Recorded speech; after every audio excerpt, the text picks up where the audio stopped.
Instruktur senam kubur baju dan sprei berlumuran darah usai bunuh suami.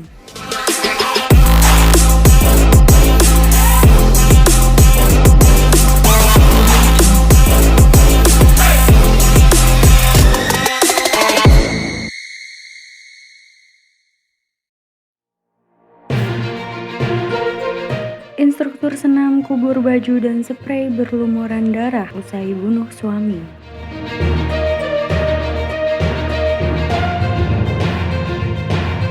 Instruktur senam di Ngawi, Hanis 35 tahun membunuh suaminya sendiri, Ramdan 45 tahun menggunakan palu. Setelah membunuh suaminya, tersangka mengubur baju hingga sprei yang berlumuran darah. Dilansir Detik Jateng, Rabu 22 Februari 2023, Hanis menghilangkan barang bukti berupa baju dan sprei bercak darah dengan menguburkan di kebun belakang rumah setelah membunuh. Palu yang digunakan untuk memukul kepala korban tidak ikut dikubur, namun disembunyikan di antara semak-semak kebun belakang rumah.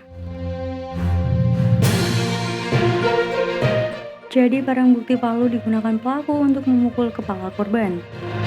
Pelaku juga menghilangkan barang bukti berupa baju dan sprei bercak darah yang dikubur di kebun belakang rumah. Jelas Dwi Asih saat press conference di kediaman korban Rabu 22 Februari. Dwi Asih menambahkan pelaku sebelumnya sempat membuat pengakuan bohong kepada polisi. Hanis mengaku suaminya meninggal dunia akibat jatuh terpeleset di kamar mandi. Jadi pelaku sebelumnya sempat membuat pengakuan bohong kepada korban atau suaminya ini meninggal dunia akibat terpeleset jatuh di kamar mandi. Imbuh Dwi Asih.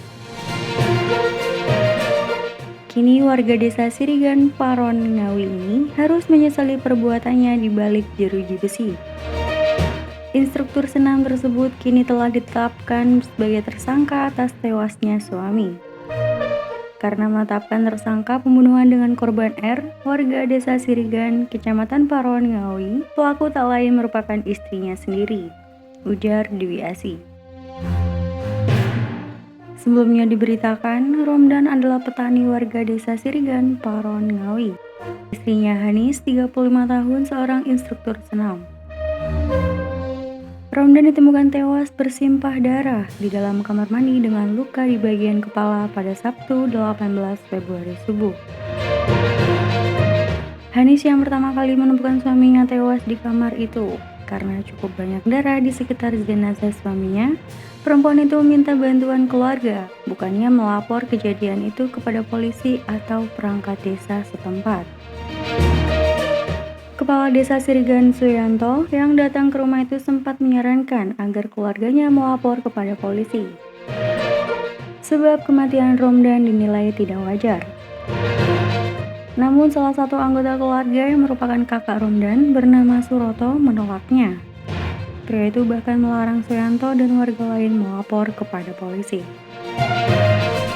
Keluarga yang tidak mau kematian Romdan diketahui polisi langsung memakamkan jenazah di TPU setempat pada pukul 10 waktu Indonesia Barat. Meski tidak ada laporan dari keluarga maupun dari perangkat desa, polisi tetap mendengar kasus itu. Hingga ekshumasi dilakukan karena keterangan istri korban tidak konsisten.